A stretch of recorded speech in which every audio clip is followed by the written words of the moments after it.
Thanks so much for watching our show. We really appreciate the support. It costs a lot to produce, so we're asking for donations and pledges here on Patreon. Thanks again.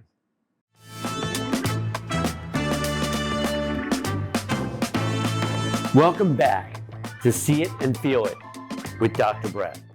So what do you think that distinction is? Why are you in the 10% that did 30 days and then stayed with it and got so... I can guess, I think you're a good guy and I think people love you. And I think that's probably an element of it, that you have people in your life that truly love you and care about you. And some people don't. And that's part of why they relapse, right? They don't have the infrastructure of love or the relationships. You couldn't have said it any better. That's what it was. For me, I had a family around me that was worried about me, but at the same time didn't bail on me. And they said, look, we're here for you. You need to do this for yourself. We're not going to do it for you, but we are not going to, as long as you do what you have to do, we're going to be here for you. And I had that. A lot of people, like you said, don't, if they go back and they leave treatment and maybe somebody, a family member said, hey, go to treatment for a while and get your life back on track. And then they come back to their old life. And they don't have that infrastructure, like you said. They don't have people. I have people to this day, that family members that hold me accountable, and that's what I need, and that's what I want. Not people that are watching me or micromanage me, but people that hold me accountable. So that's what it is. And I would imagine that your pre-gambling character was a big element of that, right?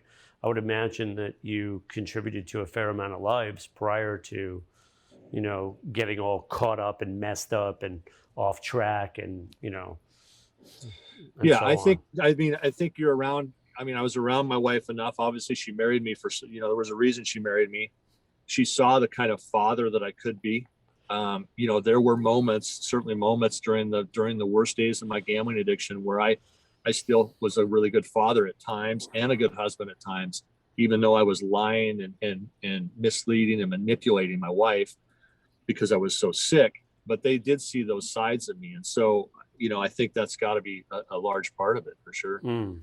I just went back. I never really saw The Sopranos, right? And I went back and I've been watching the series from the beginning because it's so fascinating. It's such a fascinating drama in so many ways. And it's like, I'm at the part where, basically they're separated and, Mrs. Soprano, Tony Soprano's wife or whatever, she's basically saying, throwing him out of the house, not because of the cheating and all the lying and whatever, but because he isn't nice to her. That's like the straw that breaks the camel's back, right? Otherwise, the way she's wired and programmed in her Catholic faith or whatever, she would never, do that kind of thing, like ask for a divorce. But it was the lack of niceness that sort of, wasn't the cheating and the lying and whatever, right? The philandering that he was doing. It was the bigger picture of, he wasn't nice to her. And so, right. And so it sounds like at least you had many elements of decency, even though you had all this other stuff that was so intense. Yeah, and I think that's what they saw, and I think what I've kind of learned through this process, not only with my story, but with a lot of other addicts that I've met, is in this world, we have inherently bad people, and then we also have really good people that make really bad choices and decisions when they're in the throes of a really bad addiction. And so that was hard for me to wrap my head around early on in recovery. I just assumed I was a bad person for doing what I had done. But what I've come to realize is that I did have good qualities, and those people saw those good qualities in me. And it was just a matter of getting healthy and then ultimately bringing the real me back, Yeah, that's really, really well said, Patrick. What are you curious about? What do you want to ask me while you got me here?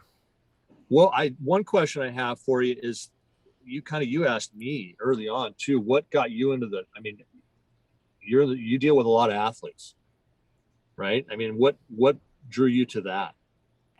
I'm an identical twin, and we were really gifted athletically, hand-eye coordination especially, but we didn't have any size, so there was nowhere to go with it. I wound up 5'9", 170, but I graduated high school 5'7", 130.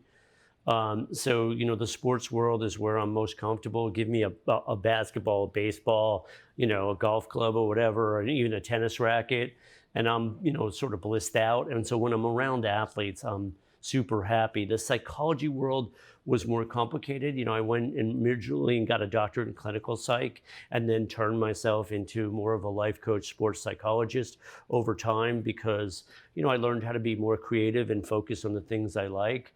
But the drawn to psychology was, we had, each of us in different ways has a different, childhood, and some of it's quite complicated. We grew up, as Jews a long time ago, and in a town that was, reasonably anti-Semitic, and it was pretty rough at times. And, and then our dad was some kind of gorilla. He's a very sweet guy now, but he was I playfully say he was a cross between a gorilla and a barbarian. And so my solution to the sort of unhappiness of my childhood was to sort of figure out, why we're here and what we're about. I was an economics psychology double major at Emory University in Atlanta, and I worked in business for a couple of years in New York City prior to going to San Diego to get a doctorate in psychology. And the business world at the time felt super empty. It just didn't feel meaningful. And so, I sort of feel wired to make a difference. It's always been there. I care. I just have a ton of passion and I care, and there's no way to shut that off. And so I've created a life that sort of, it really reflects that, who I am at a core level. So psychology and sports psychology are a really good fit. Business coaching, I really like the coaching world. I do a lot of coaching with, not just athletes, but entrepreneurs. I like entrepreneurial people. My identical twin was a really talented, I want to, not gambler in the sense that, like addiction gambler, but, he would just take money off of everybody our entire childhood over anything. He was just really talented that way. And so eventually he was drawn towards Wall Street and made tens of millions of dollars by, focusing on his gifts. Now, I think that world becomes a little bit of an addiction. People, it can become very much an addiction, the stock market. And, so I think he's definitely struggled with the compulsiveness of the markets and of trading. And at times in his life, I think, he's been drinking too much and so on, because that world can really suck you in. I'm really curious though, have you seen distinctions between like sports gambling and, other forms of gambling? Is there a distinction there, or is that something that, that is almost identical? It doesn't really matter what the aim is. Yeah, I mean, it's hard to say really. Again, I was never, I played poker occasionally, but I was never drawn to that. And so, it's, as a sports gambler, you could see somebody in a casino, for example, sit there for 16 hours in front of a slot machine and stare into a screen and as if they're in a daze. As a sports gambler, my whole, from the time I woke up until the time I went to bed, especially the last couple of years, my whole focus was on how I was going to get money in order to place these bets. And then once I placed these bets, I would be locked into these football games or basketball games or whatever.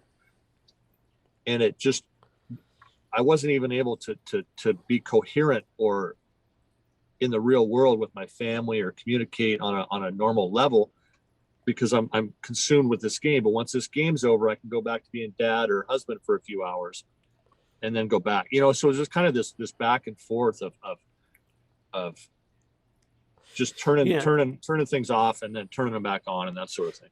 Yeah, and that's fascinating because I'm not sure everybody has that skill set where they can compartmentalize like that. I think that there are a fair amount of people that get swept in addiction, and then they're not able to sort of go back in and be at all present with family members or friends, right? And it sounds like at least you had some of that ability, which was also probably part of your savior, down the road. Yeah, I mean, I was able to do that and keep people in the dark, because family members especially, because I was able to do that. Towards the end, my behavior definitely was erratic the last couple of years, and I would have moments where things, I'm sure to the rest of my family, that just seemed off, but for the most part, I was able to kind of, separate the two and still, still convince my wife that I was the person she thought I was.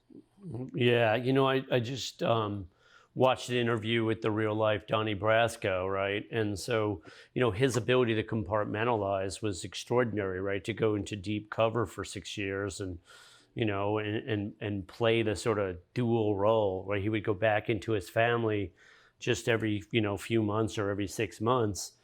But he was able to sort of create an alter identity and stay with it and have it not influence his personality. Eventually, though, he did it for 6 years, and maybe he would have been tight enough to last for longer. But in the gambling world, right, that's not the case, right? At some point, it caught up to you. Well, at some point it caught up to me, yeah. And then going back to what you were just saying is, there were times, I would be sitting there watching a football game with my wife, and somebody misses a field goal or fumbles at the end of the game, and I knew that we just lost the mortgage payment. She had no idea, and yet was still able to kind of manage my emotions, I guess, to where she had no idea what was actually happening, and so, but yeah, eventually it did catch up with me, and like I said earlier, it became, I resorted to crime and everything else to feed it. Yeah. One of the things that's fascinating that you said earlier is, as a psychologist, I've worked with hundreds and hundreds and hundreds of people that have struggled with addiction, right? And one of the themes is that for every month of sobriety, you have a little bit more clarity, right? And it sounds like that's been absolutely the case for you. Each year out is a massive distinction, right? Yeah, yeah, you're right. I mean, if I go back to year one of recovery, I was still exhibiting some of the same behaviors I had picked up during my addiction, even though I was free of the addiction, or free of the monster of addiction is how I usually put it. I was still exhibiting some of those same behaviors, but now I'm 6 years down the road. I have much more clarity. My behaviors are, I'm as transparent and as open about this as I could possibly be, because that's the only way that's the only way I can see doing it, and so it helps me. I can look back now and recognize things for what they were, and where I was at that point. I know you do, thanks for sharing that. Very cool. I know you do a lot of speaking and mentoring and sharing, right? What's the best way to help people that were you like years ago? How do you, what's the message you want to share that actually could maybe have some impact, even though it's tricky because a lot of times people do have to sort of bottom out, before they, how do you get in there and say something that might help somebody that hasn't quite bottomed out and maybe help them turn it around? Yeah. So it's a fine line. I don't like to preach to people, and I don't like to come right out and say, hey, look, you need to do this. You need to do this. You need to stop gambling or drinking or whatever it is. What I do is I share my story, and then what I find is they'll usually have questions for me, and through that process I can kind of help them and guide them. What I usually try and explain to them is, look, it's bad now, but there's hope. If you get help for your problem, things will get better. If you seek help, if you own it, because it's only going to get worse. And through my story, I had people share their story and their experience with me early on, and it made an impact on me. And so I can talk to them and say, hey, this is where I was. Okay. And I was on the edge, and I was ready I was contemplating suicide. And here's where I am today. And this is why I'm here. This is why I'm at this point today. It's because I trust in the process, and I was able to get help. And once you get help, treatment, you can clear your head, and you can find a path forward. And then your friends, there's so much, as you know, so much shame and guilt that goes along with this. Definitely. And that's another aspect that a lot of people don't understand, that don't understand addiction. It's, you have to get past that. And so once somebody can get past the shame and the guilt and recognize, hey, look, I can be in this world again, and I can hold my head up, So for people like me, I just try and share my story, and then sometimes that makes a difference. Yeah, that's well said. Because the preaching thing is very problematic. But I would imagine, though, that a fair amount of the time you can kind of tell when someone is ready, even when you share, whether they're actually listening, or they're going to kind of blow you off, and they're going to continue in their world. I would imagine you probably get a pretty good sense of that right away. Yeah, you're right. It doesn't take long to kind of figure that out. I've Mm. talked to a lot of people, and mostly gambling addicts, because that's what I know, and what I find is that a lot of them are still making excuses, and they're, well, I think if I could just do this, and I don't have to gamble as much, and I can just place smaller bets, and not gamble on this, and make these changes, I think I'll be okay. Well, you're not okay, because you've already maxed out all your credit cards. Your wife kicked you out of the house. So where do you think this leads, right? And so, Totally. and It's well said. that's where I Mm. come in. And I'm like, hey, this is where I was. I went to jail because of this, and that's eventually where this leads. Prison, insanity, and death is what it is. And I found jail, and I found insanity, and that's where it goes if you don't get help, treatment. Mm. Yeah, and like you say, the help part of it, a big part of that is to deal with the shame and to deal with the guilt. Because if you don't have someone helping you process those emotions, they're so tricky. To do it on your own is nearly impossible.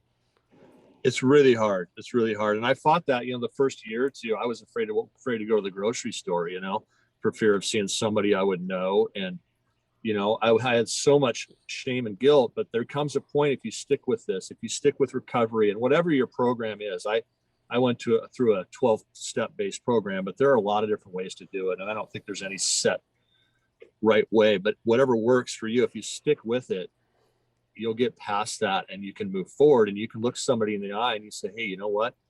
I'm not the person I used to be.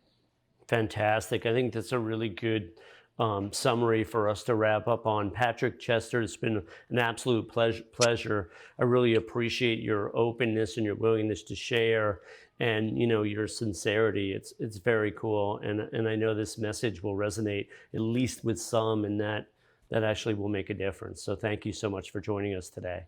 Hey, Brett, thanks for the opportunity. I appreciate it. Okay, great. We'll stay in touch. Thanks for watching See It and Feel It with me, Dr. Brett. If you enjoyed this video, remember to like, subscribe, or share it with a friend.